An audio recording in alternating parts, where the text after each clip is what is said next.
Good morning, everyone.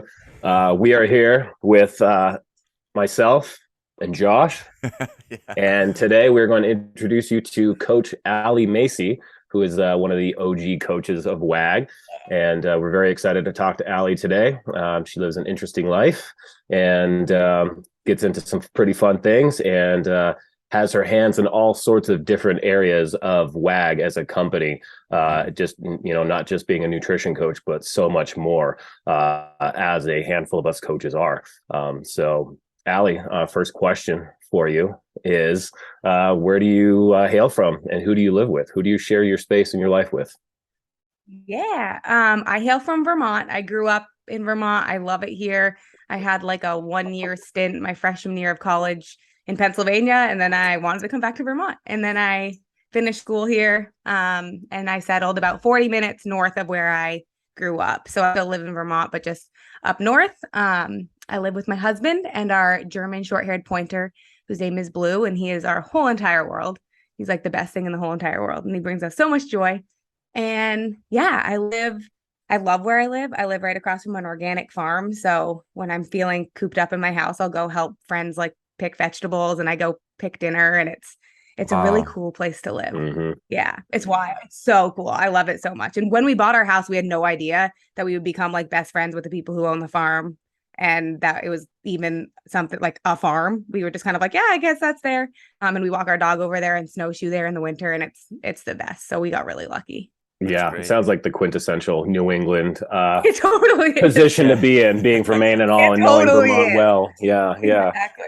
It So totally is. not quite homesteading yet, but you've got a No. pretty good chunk of Yeah. land there and space, and Yeah. Yeah. And yeah, we do a lot of like canning. I've been trying to like learn about homesteading. I'm definitely not going to be like fully into it, yeah. but just because I like other things too much. But I think it's really cool. I really like the idea of being self-sustaining and like canning stuff and then eating vegetables. Like we Mhm. literally would go pick vegetables and then can them 20 minutes after they came out of the ground, and I get to like eat them over the winter. And it's just there's something so cool about that. Yeah. But Connection to yeah, your food. Yeah, yeah. it's And I beautiful. think we need more of that, especially with like the way the world is going right now. Farmers and especially like independent farmers and small farms are kind of the future. So Mhm. Hmm. it's fun to be involved in something like that and learn more about it. So yeah. There's a guy in our gym that his goal is to be completely self-sufficient by 2025. And like Wow. every day he looks at his plate and he like says to himself and his wife like how much of this is ours? Like how like Mm. that's like Yeah. their goal, and that's like their perception and like what they're working towards. I like It Okay, is gauging it along the way. so much work. Yeah, not in like a bad way, but it is a full-time job. Like I took us when we like canned something and I ended up with like 14 cans of vegetables. It took us like 3 hours. And I'm like, I can't imagine. No, it took us Yeah. longer than that, like 4 or 5 by the time we picked Jeez. it and washed it and cut it and like put all the cans in the boiling water and stuff. And I was like, people do this for like their entire winter food. And Mhm. I'm like, it must take weeks and weeks and weeks and weeks. It's wild. But it's so Like cool when you figure it out. constant preparation where you almost never get to kind of sit back and enjoy Yeah. this life you created. It's kind of like, oh, Yeah. nope, there's always something else to do Yeah. because you got to have it for tomorrow or It's you're going like to be ill nonstop prepared. meal prep. Yeah, right. Nonstop meal Oh, prep. yeah, basically. Yeah. To bring it back to wagon nutrition, it's nonstop meal prep. Hmm. But some people are into that. Yeah, For sure. true. Yeah. The I mean that's a pretty good segue. What I wanted to ask was how you got into. I guess this could be two separate questions. How did you get into nutrition in the first place, and but then also how did you find out about WAG, or if you want to switch those around, Yeah. Yeah. whatever. I think the nutrition question, it leads into WAG. So Hmm. I was not into nutrition at all until my sophomore year of college. And someone dragged me into a CrossFit gym. Before that, I was running way too much and honestly not eating enough. And I was in a pretty dark place, as a lot of people can get that around that time of their lives. And I was doing a lot of that, like 1,200 calories a day. And I remember being like so hungry and eating like a whole bag of carrots. Like that was literally my life, because I was like, these are good for me. And then I would go for a really long run. And I'm just like so glad a friend was like, you should come to CrossFit with me, and drag me into a gym. And I remember I walked into the gym and there was one other female coach there at the time, and she was snatching, and I had never seen anything like it before. And I was lucky that I kind of like had a flip switch almost, where I was like, oh, like that's what I want to do. Like she looked That's strong sweet. and she was happy and she was like clearly fueling her body very well because she could. And I was just like, this is the coolest thing ever. And I love Olympic lifting to this day. It's like my favorite part of any CrossFit workout. And so I think I just got really lucky. So I walked into the gym and I started doing CrossFit and I started wanting to be good at CrossFit. And so that kind of like stemmed my interest in nutrition. At the time, I was an English major and I didn't have a minor. And it was kind of last second. So I threw a nutrition minor on my English major. And then when I graduated, I was still doing a lot of CrossFit and I decided to go back to school to get my master's in nutrition and human performance. So it was at that time where I was full-time CrossFit coaching and looking at different schools where I wanted to go back to school. And remember I was driving in. I remember the exact moment I found out about WAG. I was driving in to the gym to coach a 6 a.m. class, and it was like a February morning, and it was so cold. And my husband and I were living at our respective homes at the time, saving up to buy our house. We weren't married yet. And so the drive was like 40 minutes from his house to the gym. And I was driving to the gym and I was listening to a podcast and they were talking about WAG. And they weren't even talking about WAG as like, this is what it's like to be a WAG client. They were actually talking about this is what it's like to be a WAG coach and about the kind of like environment that WAG coaches live in and about nutrition coaching in general and just kind of like the goals of the company. And I really connected with it. And I remember I got to the gym and I had like 10 minutes before I had to start coaching this class. And I pulled my computer out and I looked up working against gravity. I scrolled to the bottom. And this was before there was even like a careers button or like any way to really find out how to become a coach, like on the website. Because it was like old school WAG. And I remember emailing the info box and being like, this is a little bit more about me. I'm going back to school to learn more about nutrition. I'm looking at this exact program. And the woman who was doing the hiring at the time was in that program. And it was wild. And it's like a small program out of like, I don't even remember where Logan University is out of, to be honest. It's like a Midwest state. And she was like, we're not hiring right now, but we do require every coach to be a client for at least 3 months before we would even like look at hiring you. So I would recommend doing that. And then like we'll reach out if and when there's a spot open. And I remember being like so pumped because I would like had an excuse to hire a nutrition coach, which I had always wanted to do, but I just like didn't know there weren't very many people in the space doing it. And so I remember being like, oh my God, now I know who can be where I can find a nutrition coach. And I coached that class and I signed up like right after. And my like starting WAG pictures are from my gym mirror. And and then I was lucky enough that it was before it was early enough that they were still looking for a lot of coaches all the time. And 2 months later, she reached out to me and was like, hey, do you want to interview? And the rest was history. So here I am. Wow. Yeah. That's awesome. I want to go back up a little bit. You mentioned going into, you have to correct me on the title of it, but human performance. That was nutrition and human performance. Yeah, nutrition and human performance. And that was, can you talk a little bit about that? Like what that kind of means, those two things like intertwined and what you learned? Yeah. So nutrition and human performance, it's exactly what it sounds like. It was learning a lot about the basics of nutrition, but also how nutrition impacts human performance. And it's kind of like there was a lot of sports nutrition, which was really cool since at WAG we work with a lot of athletes. And when I say athletes, I mean like people who exercise on purpose. Chris alluded to the fact that I do a lot of other things at WAG. And one of the things I do is I'm our director of marketing. And so like we always think about like, okay, like who are the people that we like tend to work with most, who are our clients. And that's like really hits the nail on the head. Like we work with other people too, but athletes. And that doesn't mean a professional athlete. It can be literally anyone who exercises on purpose with some kind of goal. And it doesn't have to be the goal to be the best or the goal to win a competition. It can just be like the goal to be able to pick up my kids for the rest of my life or whatever. So, like nutrition and human performance, it was human performance for sports nutrition, but also just like for longevity. And it's been really cool to pull that into my coaching. Right on. Yeah. That's awesome. It's yeah, I never knew that you were an English major, you said, Hmm. right? Yeah. But it makes sense. It makes perfect Yeah. sense now, I no, love to write. yeah, Yeah. getting to work with you and the marketing team for the years we did, and Hmm. just yeah, you do love to write. You have Yeah. a definitely a passion for that, and you're very Yeah. good at it. And so Well, thank you. yeah, so if you're reading a lot of WAG stuff, that's Allie's voice That's shining like, through. Yeah, which is great. yeah. Yeah. It's Um, been fun. yeah. So speaking of fun, we Yeah. want to know. I'm curious. This is just a random question. I'm gonna sneak Ooh, in there. yeah. If you Love don't it. know Allie, or sorry, if you do know Allie, you know that Allie loves Trader Joe's, and Yes, I I want to hear about your first Trader Joe's experience. Where did this love connection start, and where is it today? Yes, I'm known for Trader Joe's and my obsession with Cadbury chocolate eggs, and that's pretty much a good picture of me. Hell yes. Um, so we didn't get a Trader Joe's in Vermont until I want to say a couple years ago, but like COVID was a black hole of time, so it was probably more like 5. Yeah. But my first time in a Trader Joe's was in Massachusetts, and I remember I was there with my mom, and I was like, I've heard of this place, and we walked in, and it was just like heaven. It's just so, I just love it there. There's so much new stuff, and I mean, like, it's just so easy to find healthy things. I cook so many things out of like a frozen Trader Joe's bag, and I'll like post it on my Instagram story, and people will be like, "Oh my God, this looks so good. How did you make that?" And I was like, "It literally took 10 minutes and I pulled it out of a bag."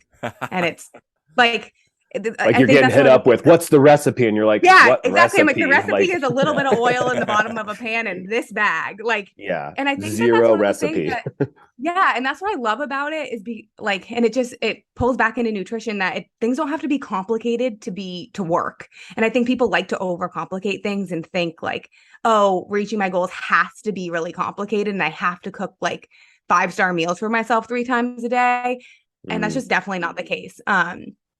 But yes, I love Trader Joe's. And I remember like the second we got one, my husband and I bought a chest freezer because we live 45 minutes from our Trader Joe's. So I go in and I like literally fill a cart, and then I'll bring it home and throw it all in my chest freezer. But luckily my parents live close to it, so I always have excuses to drive by it.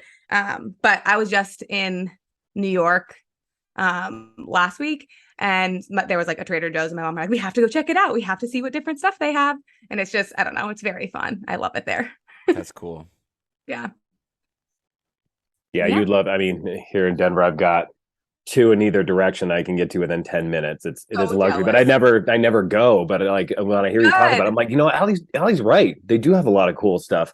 My A number lot one of cool thing from stuff. Trader Joe's back in the day was their cookie butter cheesecake bites. Like during my Yeah. 2-year period of weight loss, like those were factored into many a day. Yes. Like I And plan then those in my day yeah, first. they discontinued those, and I was like, oh, TJ's, don't, you did me No, bad, you did me wrong. I know they But, do. They do that. And it's mhm. funny. I always wonder about that. Like I worked for Lululemon for a really long time before I started full-time CrossFit coaching. And like sometimes there's just like something that's awesome and everyone wants it. It's like this pair of shorts with this exact pattern or like this Trader Joe's thing. And instead of being like, let's stick with what works and then like iterate on things that weren't working, they're like, let's get rid of the stuff that works. And I'm like, why? Yeah, Why do you do this? so weird. But they do still have cookie butter. That's It's like true. so I mean, it's better than nothing. Yeah, but I'm not going to make my own cheesecake bites. That's just not going to happen. But I bet it would still taste. I mean, I'm you not get a ready to little be bit that of self-sufficient. Yeah. it. That's Chris's homesteading. That's homesteading. Yeah. Yeah, to me is making cheesecake bites. Yeah. And I'm exhausted afterwards. I got to take a week off from anything. Oh, The- that's good. Trader Joe, the closest Trader Joe's we have is 2.5 hours away. Oh, So it's that's like, long. So whenever we go to Grand Rapids or Detroit, Grand Rapids is closer to us than Detroit. Detroit's like 4 hours. But every Yeah. time we go down there for a show or if we're going down for like a competition or something, like we usually hit a Trader Joe's like on our way in or like out of town. Yeah. Just because it's like It's really good for like healthy snacks. Like they have this awesome pre-made grilled chicken and like it's my go-to when I'm going on a road trip. I always go there for snacks. But 2.5 hours, that's too long. Even for me, I would only do that if it was like on the way to something or if I had nothing to do all all day. Well, that's where we have to go for like concerts or any kind of show Yeah. that we want to go to anyway. So it's like, Yeah. you just kind of like circle around and hit one before we come home or whatever. Exactly. Something like that. Perfect. Yeah. So back to WAG and stuff like that. So you became a coach in when, or how long have you been coaching? I've been coaching. It's funny you ask because I always have to text Chris to be like, Chris, when were you hired? Because I was like right after you. And when you guys were like, okay, podcast, I was like, okay, I have to remember what year I was hired. So let me ask Chris again. I was hired at the beginning of 2017. Okay. So it was like I started working with a WAG coach in February, and then I think I was hired in April of 2017. It's been a hot minute. I was hired like right along with, if not right before Jess. So it's about the same time, I think. Right. Yeah. Jess, I mean, we'll talk to her about hers. She started at when school year, because she was teaching. So a little bit after then. Yeah, she started technically a little bit after you. Like you guys were hired at the same time, but then they waited until. That's what it was. Yeah. That makes sense. Jess is Josh's wife, for everyone who's listening, who's who this girl we're talking about. And we'll have that. We'll do that interview soon. So what I was going to ask after that is, what's one of your favorite, or not favorite, but proudest accomplishments being a WAG coach? Oh gosh. I think there's not an exact moment, like this one moment in time, but as a client, and even as like when I was starting to coach, I was still very much glued to feeling like I had to be perfect to make progress, and feeling like I was the queen, even when as a nutrition coach, when I was hired, of like logging every single day and like always within those like ranges of my macros. And if I didn't, I'd feel bad. Like I was dealing with, I think a lot of coaches become coaches because they need it, like they need to hear the things that they're telling people every day. And I was definitely like that.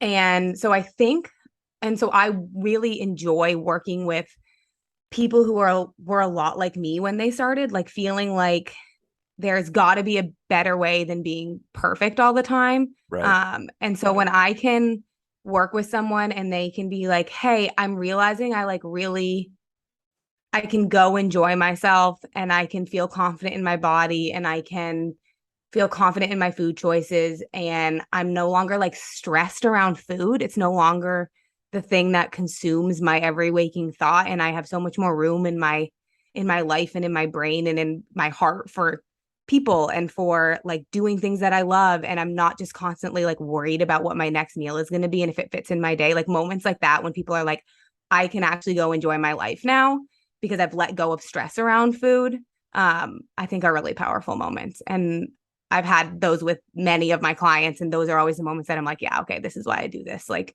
this actually made someone's life very different and better. When you've provided the tools and knowledge for nutritional liberation, it's profound. Yeah, it's really cool. I love the way you worded the fact that, and I hope I heard it right, was that because of the systems you put in place with your nutrition, it freed you up from the attention you once had to give it. And then, like you said, it freed up your time for your friends, for your passions, your hobbies, and the other things. And so it wasn't this consuming thing. And it actually made your life better in more ways than just the health and happiness aspect. Yeah, because I remember like going to like a potluck or like a gym party or something and like trying to have conversations with people, but all I could think about was like all the food that was on the table. Like I was like, what can I eat? What shouldn't I eat? If I eat that, what do I have to change later? And it's just like, there is definitely a time and place for that if you have very specific goals or if you're learning. Because if you're learning, it's going to take up a lot of your mental time. And so I don't want to make people think like, if I'm thinking about food a lot, it means I'm doing it wrong or something's wrong, because that's not true at all, especially at the beginning. Like it takes extra time and effort and thought. But I think then there comes a point where you have to like show yourself some grace, and you have to remember you're a real human and ask yourself what your priorities are and remind yourself that like there's more to life than counting every little thing you put in your body. And it's funny to say that as a nutrition coach who really like believes that macros are a great way to learn about your food and to reach your goals. But at the end of the day, like I remember Chris, you saying like we track so one day we don't need to. And I think that like helping people realize that is really cool, and helping people create confidence around their choices is, I don't know, that's like my favorite thing.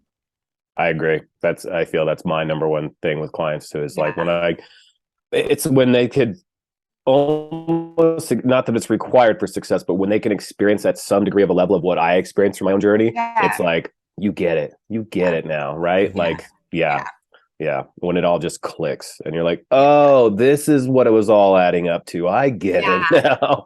And it's like, and it's funny because the thing that all adds up to, like, usually isn't what people think it's gonna be. Like, usually people think like, oh, I'm gonna like hit that, like, my goal weight, and then like I will be happy, or like I'm going to hit that PR and then everything will click. But it doesn't work that way, because we're constantly, like, our world has taught us to constantly like ask, like, want more or want better, and forget to like sit in our successes, you know? And so I think, I don't know, like, giving people the space to love where they are and not feel like it has to be like leaner, or like stronger. I just think, like, our goals can become habits, just like bad habits, where we like think we want something because it's just all we've wanted for so long. And so when people can like take a step, like I know for me, I was always like, okay, like leaner, stronger, leaner, like that's just my goal. And I remember being like, oh wait, how do I actually feel in my, I remember this profound moment, and I don't remember like exactly where it came from, but just being like, oh wait, how do I actually feel in my skin right now? And I was like, oh, I actually feel great. Like, this is, I'm happy. I can like enjoy foods. I can enjoy social events. I can crush it in the gym. I can, you know, and like realizing, oh, and I actually do feel really good where I'm at, and just letting go of like that goal that has been there for so long if it doesn't serve me anymore. Which kind of goes along that same vein of, I don't know. Yeah. Love that. All right, so you might have maybe kind of touched on this in the answer you just gave us to the last question, but more specifically, what's one piece of advice that you love to give your clients? Like, if you had like a standout mantra or ethos or something that you love to just try to help get them to wrap their head around, what is that thing? I think I'm all for like catchy phrases if it helps you remember something helpful. And so something that I really like to tell people is you have to stop shoulding on yourself. And I think like should, like SHOULD, should. Because I find that I hear it a lot and I see it a lot. It's like, I should be making faster progress, or I should be meditating to de-stress, or I should be tracking everything I eat, or I should be weighing myself every morning, or like this exact approach should work for me because it's worked for me before, or because it worked for my friend. But should doesn't really like work in the nutrition space, because different things work for different people. And when we hold on so tightly to like what we think we should be doing, we can't really figure out what we truly want or what's truly going to help us get there. Because maybe you really shouldn't be making faster progress right now. Maybe you're going through a really stressful time, and you're not tracking food very closely, like because of life circumstances. And it actually is like a huge win to be drinking enough water every day and like getting in bed at 9 o'clock, you know, and like that. There are always things you like should do. Like, you should be a good person, and like you should, I don't know, call your mom on Mother's Day. But like, other than that, like you should find what works for you and do that. And that can change. And if you feel like you should be meditating, but like you can't get yourself to do it, like what's a different way that you can de-stress that's not meditation? Like, I like to walk. I can't meditate. It's just not my thing. But I love to go for walks. And if I was holding on to like, I should be meditating, like I would just be more stressed. So I whenever I see that word or I hear that word, I'm always like, but should you? Like, why do you feel like you should be doing that? And I don't know. I think it just helps open up again, like letting go of that should helps you figure out who you truly are and what you truly want and what will actually help you get there, instead of this thing that's like holding you back because you just feel like you're doing something wrong because you're not doing it the way that you've seen it done or someone told you you should do it. It's clearing your perspective out a little bit there. That's a good way to say it. So stop shooting on yourself. Yeah, on yourself. Yeah. Everyone. And it's Stop like, it. I don't know. It's so fun and it's funny. I don't know. Yeah. And I don't Well, at remember first where I was like, heard what it. did she say? And you're like, oh, shooting. Yeah. Yeah. Okay. Yeah. I don't remember know. It's just so funny. there Yeah. was a gosh, I don't know if it was a staff call or if back in the day when we had the staff Facebook Mhm. page where we were able to TBT. what's that? The TBT, that's like old Oh school yeah. wag. That's really old school. There's some good stuff on there we should probably Go dive back into. and look. Yeah, go back and look at if it's even there anymore. But there I think you actually posted it or you said it. But there was so much, or maybe it was Kelsey. I don't remember. But either way, very similar to what you just said. There's all these things. You go on the internet, and everyone has this morning routine. I get Yeah. up and I read 30 minutes a day. Then I meditate for 10. Then I exercise for an hour, and then I do this. And you're like, yo, like you get up. Like, what time do you get up and start doing? You know. Yeah. So first of all, there's that. You're like, how does that even work? But then when you read too many of those things, when you read Tim Ferriss's morning Yeah. routine, and you read Andrew Huberman's morning routine, and all these people that are like, high level performers in some aspect, you can get into this like paralysis by analysis kind of situation. Yeah. And then you feel like a failure because you're like, well, I don't do that in the morning. So there's something Yeah. wrong with me. I better fix it. Yeah. And it's like, Yeah. that's not it at all. And I know that me and Jess went through that. We're like, we get up very early in the morning, and for us getting up and like, I mean, obviously like we wake up a little bit, but then getting to work and getting like Mhm. a huge chunk of work done is so satisfying, and it frees up more time for us Same. later in the day to do things that we actually want to do. And so we Same. found, we had to let go of all these people that are like, you need to get up and meditate and then read for 30 Yeah. minutes and This is then what do you this. should do. Right. Yeah. That's the whole, exactly what you just said. And so I Yeah. think it's important for everyone to find out what works for them, and then just go Yeah. with that. Like, don't really Yeah. worry about what all these gurus or other people are Yeah. saying. Like, find what works for you. Yeah. Yeah. And you can There's like no try it on for size, but if it Yeah. doesn't work for you, like that doesn't mean there's something wrong with you. It just means something else is probably going to work better. Right. And yeah. that's okay.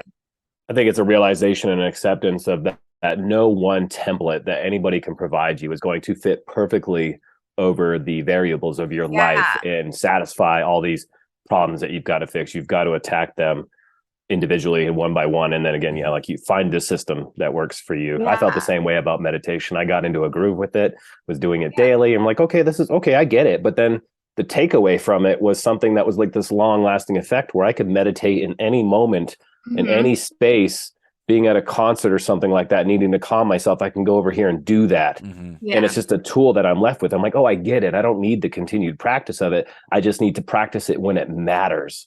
And then and all those different things. And then like I'm same with you. I like to go for a walk and take my boys for a walk instead, or go for a hike. That's my meditation. That's where I have the most profound being out in thoughts nature. and realizations. And go in nature and cry by yourself because what you're looking at is beautiful. Like that's I'm gonna get character more out of that building. than sitting in my house being like, okay, like I just and that works for people, but it just doesn't work for me. Just quietly sitting and hearing the hum of your refrigerator.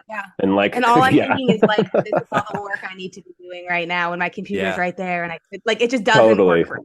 No, I agree. But Totally. if it works for you, that's awesome. Good for you. Yeah. You have a much more mind control than I do. That was a really, really good answer. A really thought-provoking answer too, because I think a lot of people fall into that trap. And you can use it with anything, like because people say it about anything in their life, whether it's nutrition, like I should be meal prepping, and it's like, well, do you need to? Like, maybe, but also like if you live a life where you work from home and you don't need to meal prep, you don't need a meal prep. You can cook it fresh. But people are like, but everyone's meal prepping, so I should too. And it's like, maybe if you have to go somewhere for the middle of the day tomorrow, you should make a lunch, but like you don't need to spend hours meal prepping if it doesn't fit into your life and if it's not going to like serve you or if it's going to stress you out more, so it can really connect to anything, whether it's stress or nutrition or I don't know, anything, exercise. Yeah, totally. So the should on yourself. I have to be careful.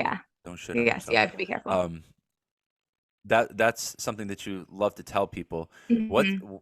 this if it's not, I mean, if it's not the same answer, share something else. But if it is, you can just say same.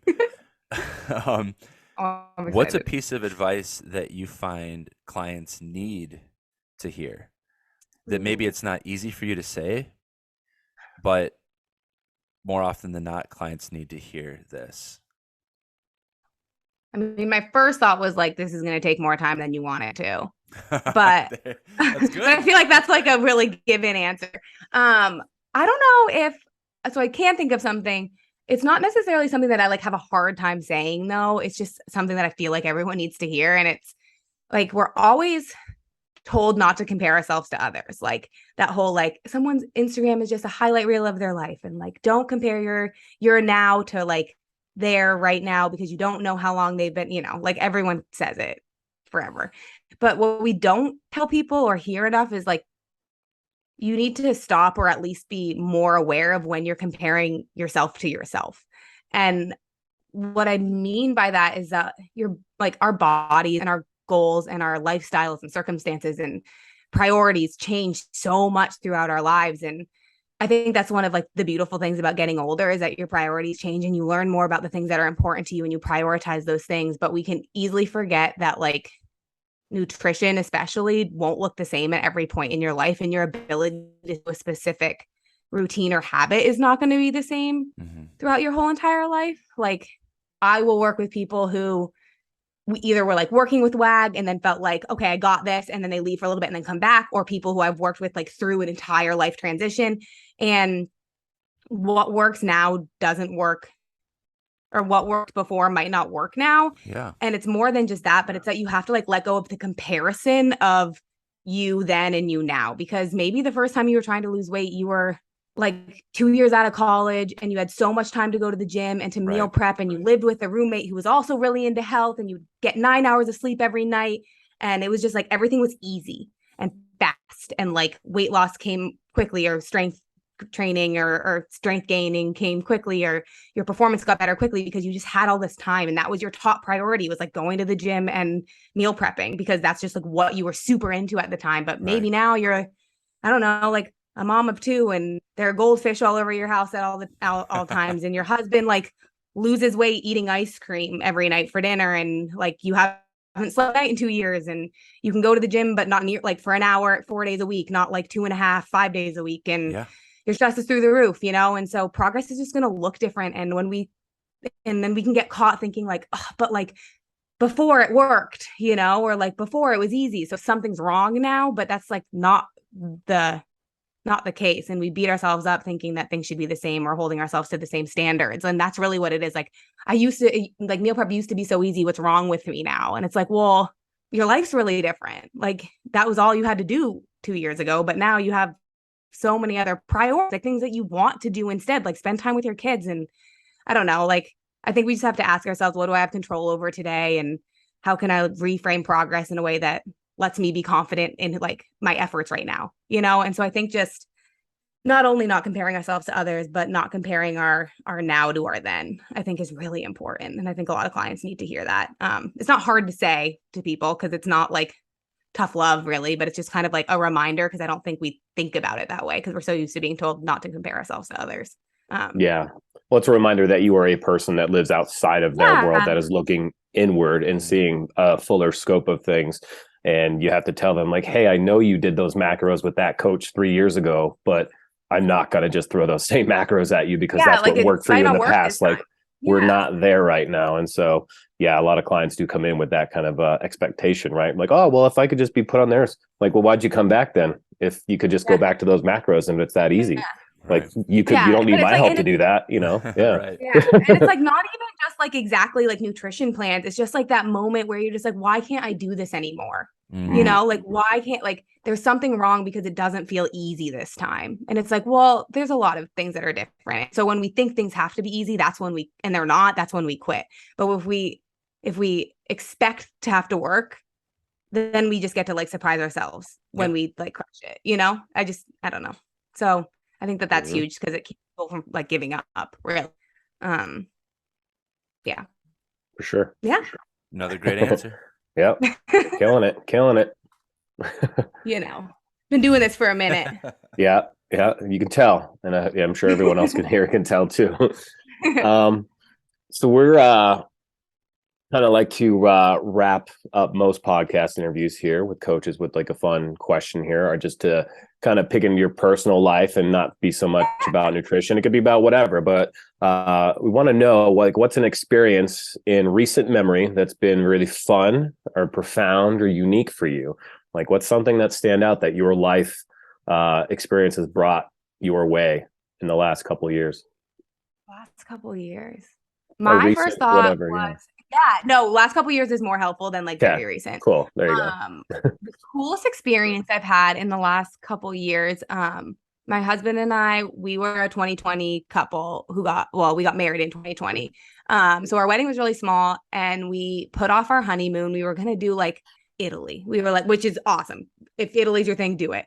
And we were like, because I was just kind of like, oh yeah, we'll go to the Amalfi Coast. It'll be so fun. We'll like do all that kind of stuff. Yeah. And that obviously didn't work because of COVID. But we're really lucky that didn't happen because we ended up, he worked out in Montana for a year after college. And I had always wanted to go because I'd heard him talk about how amazing Montana was. And so for our honeymoon, instead of Italy, we decided to rent a camper van and we flew out to Colorado and drove Colorado, Wyoming, Montana, and like did a ton of camping along the way. Oh, wow. And it was just like the most fun thing ever. And I miss it so much. Like I literally wanted to sell all of our stuff and buy a camper van when we got home. We did buy a rooftop. We're getting there. But it was just the coolest experience. And it was so fun to spend that time together and to see so many. Like, it's just so big out there. I mean, Chris, you live out there. Chris is like, you're preaching to the choir. Mm-hmm. But I was like so excited for you when you told me you were doing that. I was like, yes, Ali, that's the best idea. Mm-hmm. It was so much fun. And it was just so much fun to spend that time together. And camping is so fun. And we did a lot of dispersed camping. So you're just like in the middle of nowhere hearing wolves. And it was just, I don't know. It was so cool. And I want to go back out there ASAP. And I'm always like, when we hit it big, we're buying a house in Montana. I want to go back so badly. You always have a place to stay here anytime you want to come and have a home base and just go out and adventure. It's always open. So yeah. I'll be there. You're gonna be sorry. I'm coming back. I'm coming back. But it was just really cool. Like it taught me I didn't need as much stuff as I thought I did. Yeah. And it just like really inspired me to slow my life down. And really like focus on the things that like pick out the things that I care about and focus on those things instead of getting caught up in the noise of things. Because just being outside of that for a week and a half, 2 weeks, and just being literally outside and it was amazing. So anyone who even has a little bit of a pull to do something like that, just do it because it was the coolest experience I've ever had. Yeah. I couldn't agree with you more. Yeah, I was gonna say you're speaking Chris's language. I'm so jealous of all the pictures you post all the time, Chris. You were just in Iceland, right? Yeah, I was in Iceland 2 weeks ago for 5 days and living out of a camper van with a great friend of mine. And I agree with everything you said. It was just such a monumental experience to just have the autonomy of your day or your plan changing and just scaling it to be different. Like, well, there's a campsite down here. We could just there. You got a single cooktop. Cool. Let's go do that.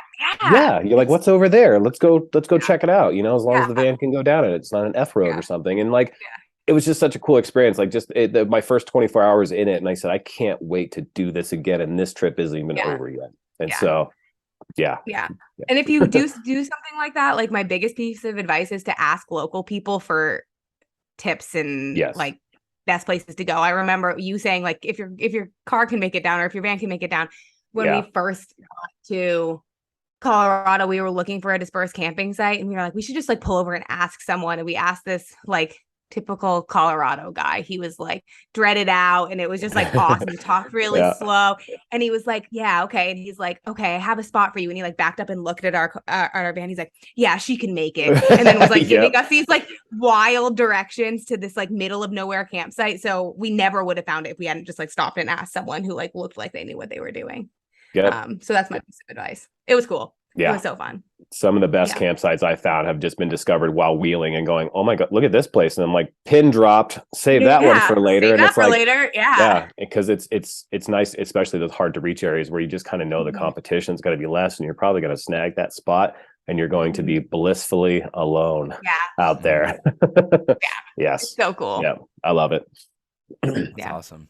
So That's cool. what a great story to take, like, you know, the craziness of 2020 and your honeymoon trip to Italy ends up being a trip of the greater western part of our own country. That's pretty cool. Yeah. Pretty cool for sure. Yeah. And I was like, like we'll make it to Italy eventually, but we're not really like sit around people. Sure. So I don't know why I thought that was going to be. So before we close up here, go ahead and tell everyone kind of where they can find you on social media, because you are pretty active. And give out your handles here real quick. Yeah. I'm really just on Instagram. It's Ali_Macy 123. So it's ALI_MACY 123. I'm trying to get in the TikTok game, but I mostly just watch them. I don't really, it's hard. I don't really make them yet. It is. It's just one more thing. And I'm like, you know what? I really love Instagram. So I'm going to be here. So that's where you can find me. Yeah. Cool. And as always, if you want to know more about Working Against Gravity, go to workingagainstgravity.com. We have a ton to offer there. And if you want to work with Ali or myself or Chris or any of the other coaches that we've had on the podcast, that is where you sign up, and that's where you can do it. Thank you so much, Ali, for coming on the podcast today. Thank you guys for having me. This was so fun. Yeah. Good. We're glad. And that's what we're aiming for. Yeah, that's right. Perfect. And once we talk to most of the coaches and get everyone on, then we'll come back and we'll do some of these nutritional roundtables where we pick topics and kind of dig into those a little bit more, because I think everyone has somewhat of a specialty in some area, and that's going to be really, really fun. So we'll definitely I'm excited for those. We'll have to have you back on for those. So I would love it. Awesome. Perfect. Well, thanks again, Ali. And thank you guys. Yeah, have a great weekend. You too. Bye.